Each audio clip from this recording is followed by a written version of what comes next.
માટે કંઈ specific message you want to convey? Mummy papa માટે તો એટલું જ કે લાઈક ઓલ ટાઈમ સાથે રહ્યા છે, આટલું જ સપોર્ટ કર્યું છે, એટલું જ કેર બી કર્યું છે.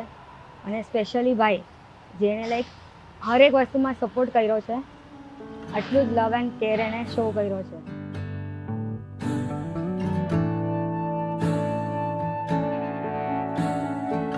તારા ના દિસે યા ચન્ન ખો જાવે તેનો સંગ રખના.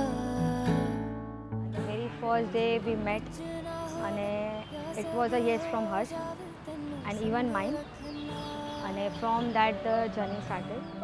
रास्ता ये जाने ले चला है कहाँ, रास्ता ना माने तू जहाँ मैं वहाँ. मुड़े आवे उड़ मुड़े आओ, तारा ना दिसे या चंद खो जावे तेनू संग रखना. कुछ ना होवे या सब हो जावे तेनू संग रखना. તારા ના દિસે